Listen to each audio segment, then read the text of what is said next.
Uma boa noite a todos. É um prazer estar aqui com vocês. Eu, quando ouço aquele programa de sábado, 180 graus, eu fico assim, encantada com as experiências e com a transformação de vida que a gente ouve ali. De sábado passado foi algo muito bonito, muito lindo. E às vezes pessoas que convivem aqui com a gente, professores do NASP, que a gente não tem ideia de que eles têm uma experiência tão linda para compartilhar conosco. Eu não tenho nenhuma experiência, assim, sempre nasci num lar adventista, somos 8 irmãos, e minha mãe achou que era pouco, 8 filhos. Então, quando faleceu a senhora, que era na época, não tinha assim, empregada doméstica, tinha lavadeira, passadeira, né? E quando faleceu a nossa passadeira, ela tinha problema sério de coração. Então ela disse assim: Dona Cristina, a senhora sabe que meu esposo, eu não posso contar com ele, ele era totalmente ébrio. Então eu preciso que a senhora cuide dos meus filhos. Mas ela não cuidou à distância, não. Ela os trouxe para casa. E eram 5. O mais velho tinha a idade do meu irmão mais velho.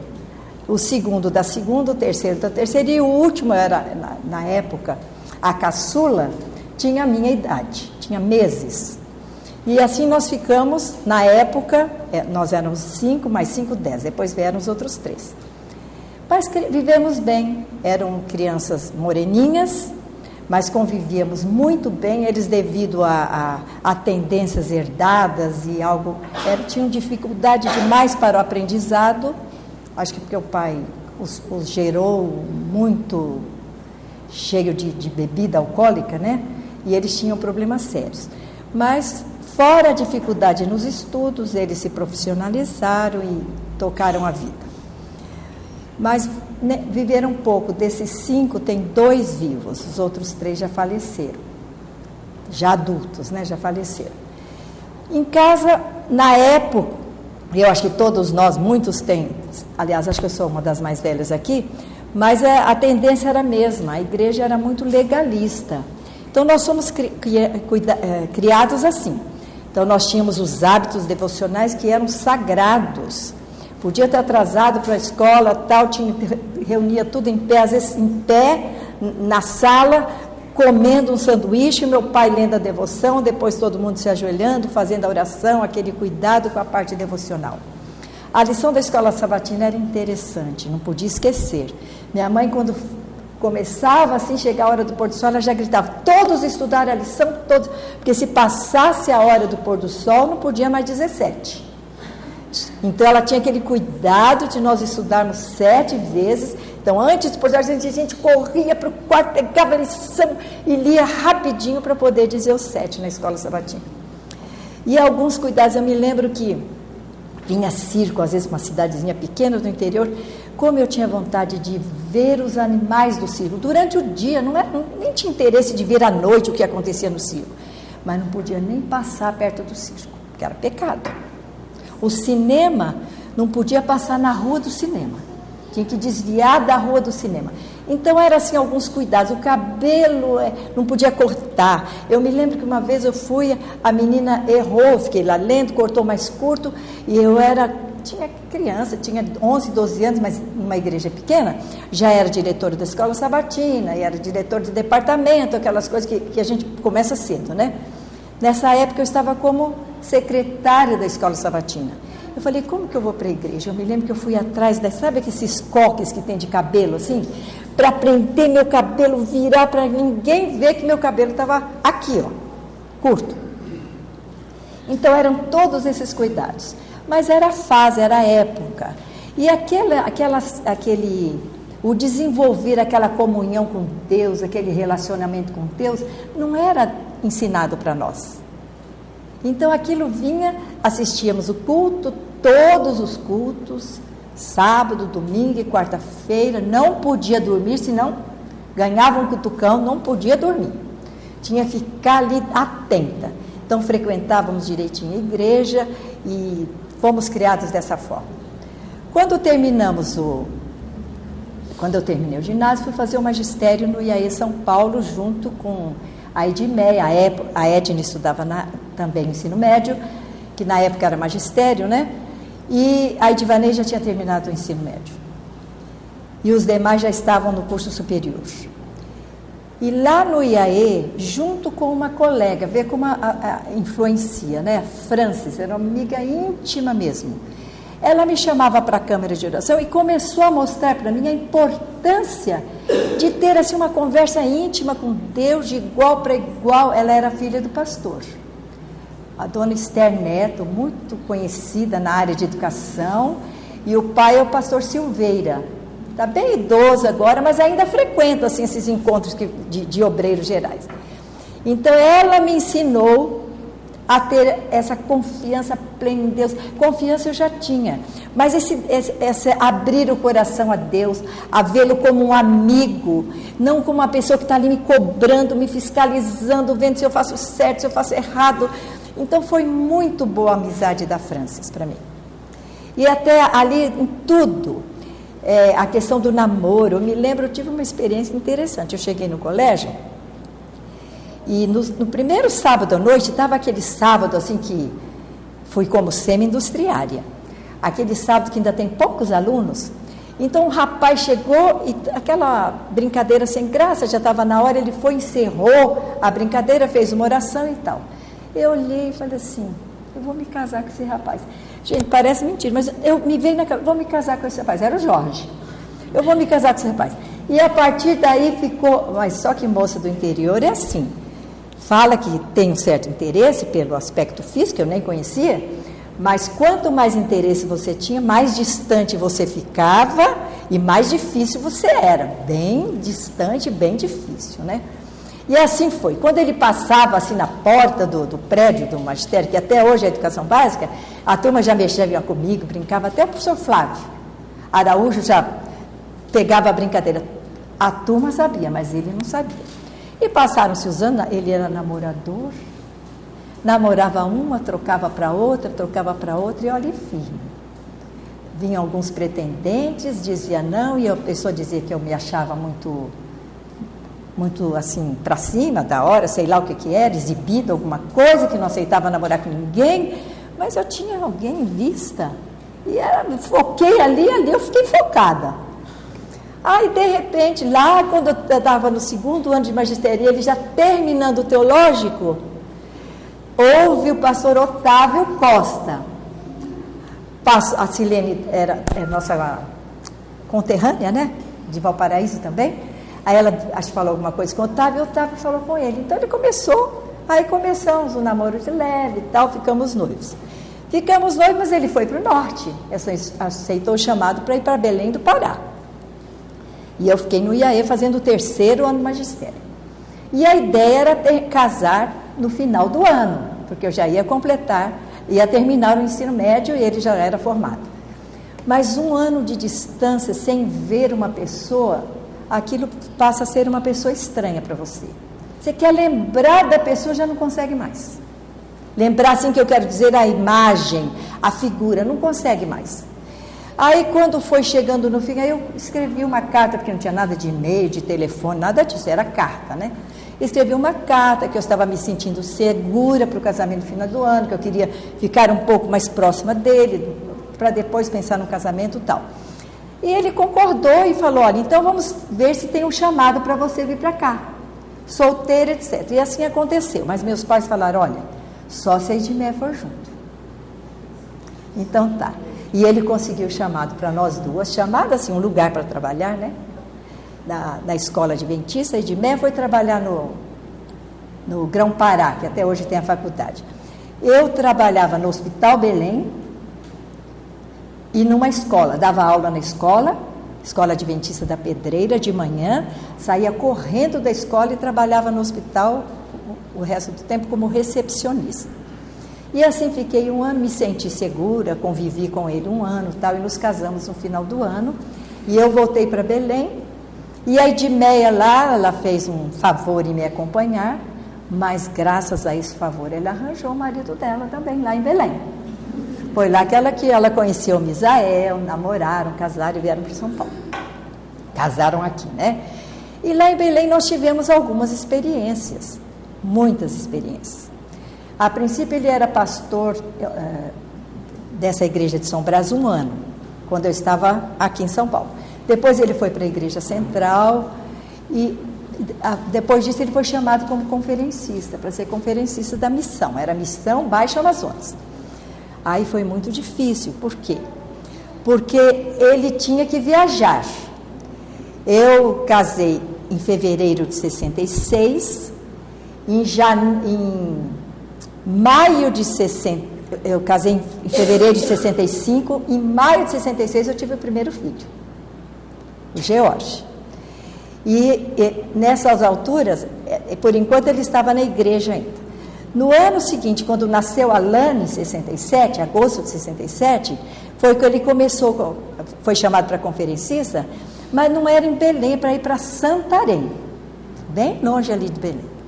Foi muito difícil, porque ficar sozinha numa cidade sem ninguém, com uma criança, quando ele foi chamado, eles esperaram a Lani nascer para ele ir. Quando a Lani tinha 12 dias, ele foi um pouco antes, ela nasceu e foi. Eu fui 12 dias depois sozinha, não sei como permitiram isso, com uma criança de 1 ano e 3 meses e uma de 12 dias. Sozinha, então com 2 crianças num voo de Belém para Santarém. Mas cheguei lá, logicamente com certa dificuldade, mas cheguei. E lá em Santarém, a princípio era para ficarmos num hotel, mas a estrutura era muito ruim. Sabe, banheiros muito sujos, tudo muito ruim. Então nós decidimos ir para um quartinho em cima de um comércio. Então, em cima de um comércio tinha um quarto. Nesse quarto tinha um cômodo, né? Nesse cômodo tinha um banheiro, mas banheiro assim que não tinha porta, tinha um vaso sanitário e tinha um cano onde saía água. Mas os irmãos foram bondosos, emprestou panela, outro emprestou fogareiro, outro emprestou colchões. A Lani, nós providenciamos uma caixa assim de cebola, de madeira, que vendia cebola, fizemos a caminha da Lani, o George dormia numa rede que eles emprestaram, e nós 2 no colchão. E o fogareiro, não sei se vocês lembram daquele fogareiro a querosene, que tem um bujãozinho bonitinho, eu queria comprar para guardar de recordação, mas não achei mais. E tinha uma boca. Então, conclusão, eu tinha serviço para a manhã inteira, porque primeiro eu fazia uma coisa, botava do lado, fazia outra, botava do lado, começava o almoço após o de jejum e passava fazendo o almoço. Mas foi muito bom ali. Meu esposo fez 2 séries de conferências ali, e lá se formaram 2 igrejas novas com trabalho. Então, nós tínhamos conferências, 3 noites numa igreja e 3 na outra à noite. Então, tinha uma noite livre, que era sexta-feira à noite. Então, nós íamos a pé. Tinha um jipe, que o presidente, que era o pai do Misael, o pastor Barreto, arranjou um jipe, mas o jipe era para levar o gerador, né? De energia, para levar o equipamento. Então, ele catava o George, que era mais pesado, e eu com a Lani, a gente caminhava para a conferência.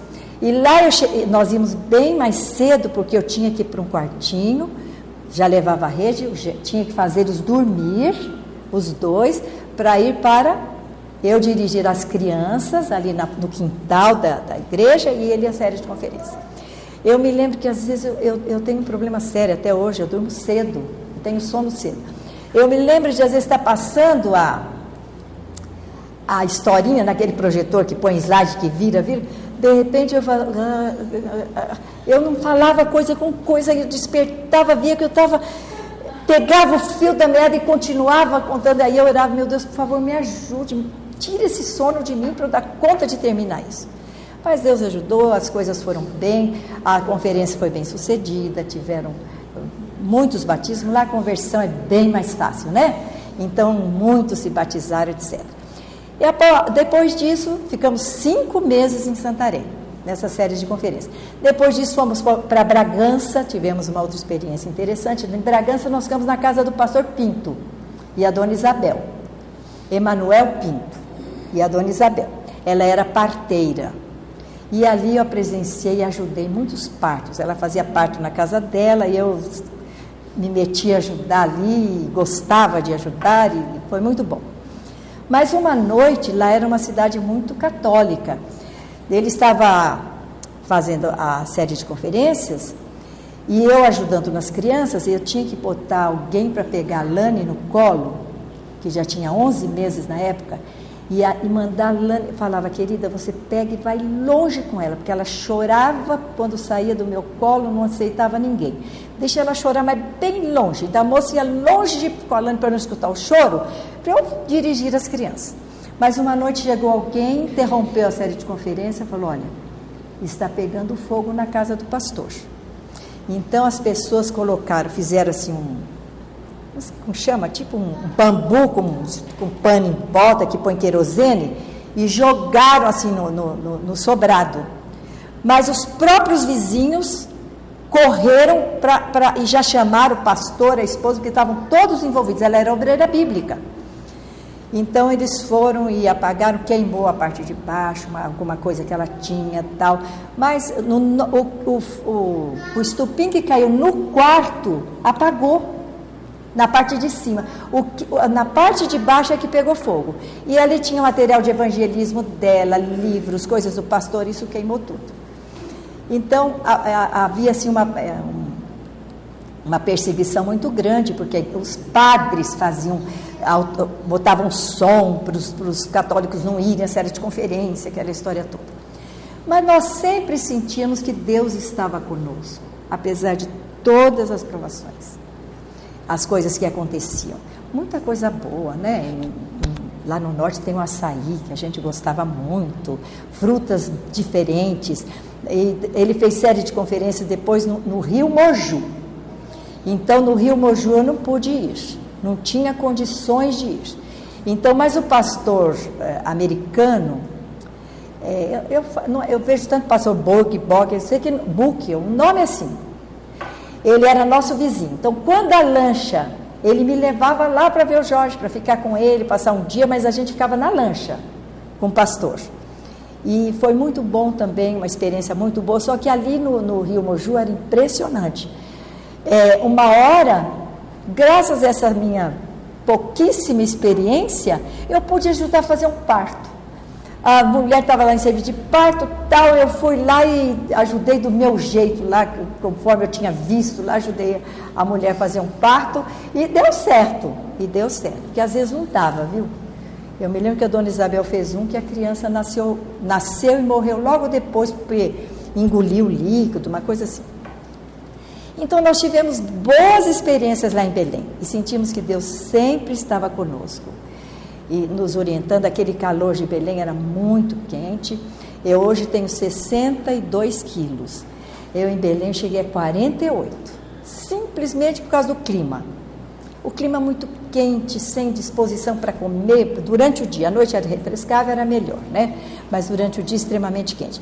Mas passamos bem, fizemos a nossa parte ali em Belém. Depois, com o falecimento do meu... lá em Belém, deixa eu contar mais uma coisa. Uma vez nós fomos para um congresso, na lancha da missão, na lancha. Nós estava o pastor Barreto, a esposa, o Jorge, eu, o pastor esse americano, dirigindo a lancha e mais alguns. Nós, quando fomos atravessar a Bahia, mas pegamos uma tempestade, um movimento que a lancha parecia um barquinho de papel. Aquilo virava para lá, para cá, para lá, é terrível. E a dona Madalena, ela gritava, pegava no Jorge e falava assim: Jorge, como que é aquele versinho? Quando passares pelas águas, estarei contigo. Fala, Jorge, pega a Bíblia, Jorge, lê esse verso para mim. E o Jorge pegou a Bíblia e leu. Então, quando passares pelas águas, estarei contigo, pelos rios eles não te submergirão. E ajoelhamos, oramos, e foi, acalmando.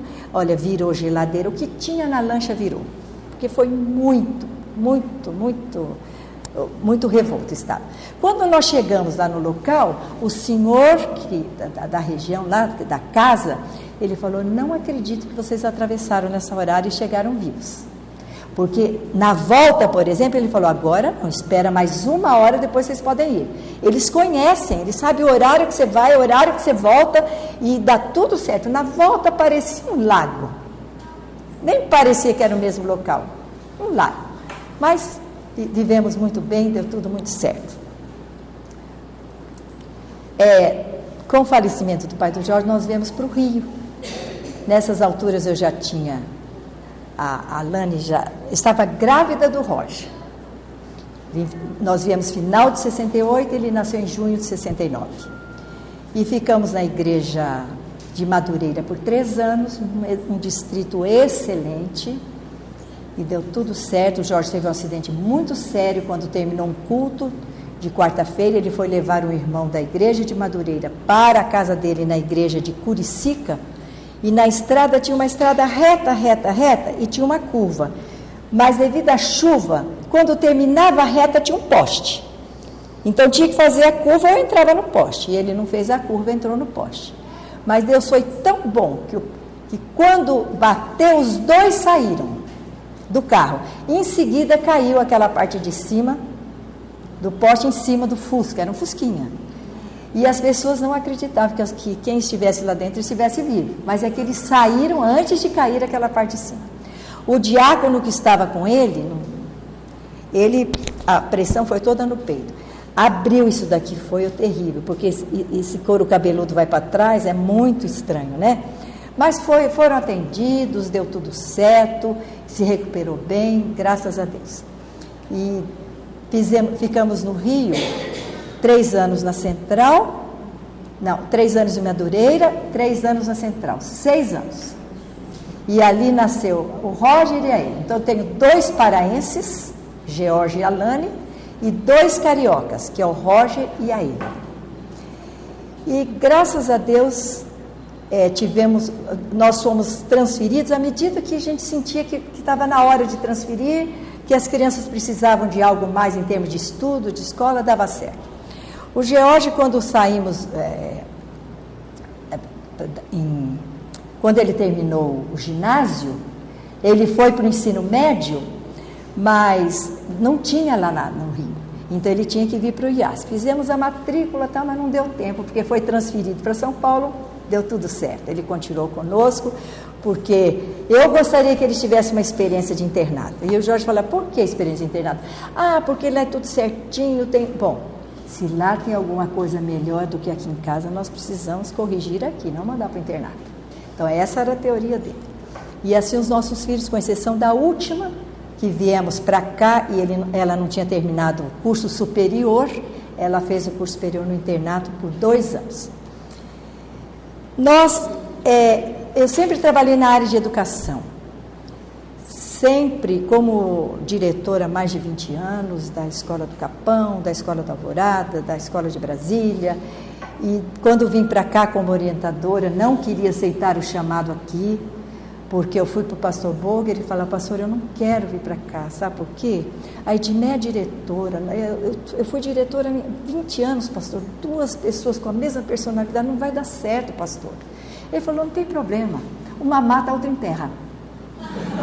Vocês acreditam? Foi isso que o pastor Boger levou na brincadeira, eu naquela ansiedade, naquela indecisão, o Jorge, coitado, comigo, correndo todas essas escolas aqui de engenheiro para arranjar um emprego para mim. Mas não tinha trabalho, não é? Aqui era difícil, em 90, dificílimo. Conclusão: aceitei o chamado com muita relutância e, graças a Deus, procuramos fazer com que desse certo. E deu relativamente certo.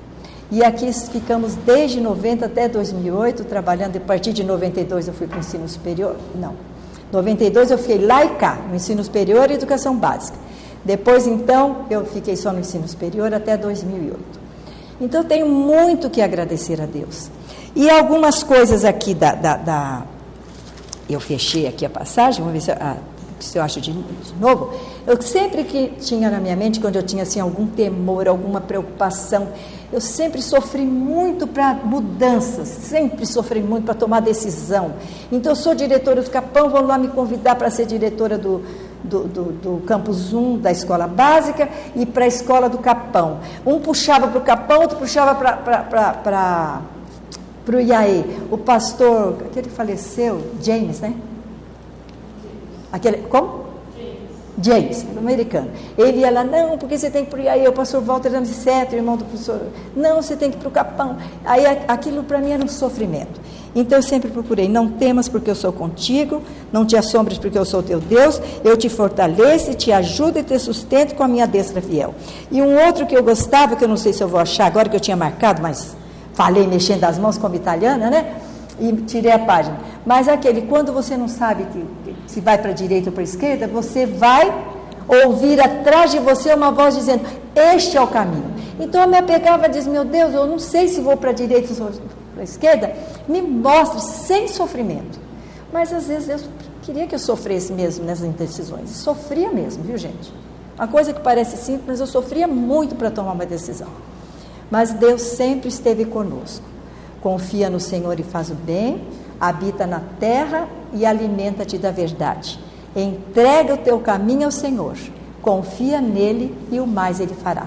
É essa a nossa certeza de que Deus está sempre ao nosso lado. Então vamos orar?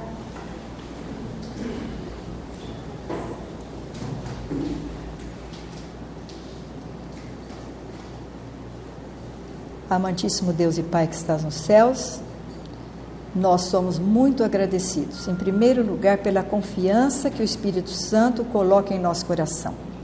A confiança que temos em Ti, Senhor, a certeza de que o Senhor está ao nosso lado sempre, independente do que fazemos e do que somos. Nós queremos também Te agradecer, Senhor, porque o Senhor tem sempre uma palavra de esperança, uma palavra de alento, uma orientação para nos dar. Nós Te agradecemos muito por isso. Nós Te agradecemos pelas oportunidades que o Senhor nos oferece para Te servir. E continuamos à disposição, Senhor, colocando-nos em Tuas mãos para fazer aquilo que pudermos para avançar a proclamação da Tua mensagem e contribuir, Senhor, para a breve volta do Senhor Jesus Cristo. Senhor, uma bênção muito especial por aqueles que não estão aqui, o Senhor sabe quem, por motivos de saúde. Ó Senhor Deus, coloque Sua mão poderosa sobre eles, que eles possam se restabelecer em breve, se assim for da Tua vontade. Permaneça sempre conosco, nós Te pedimos em nome e por amor de Jesus. Amém. Amém.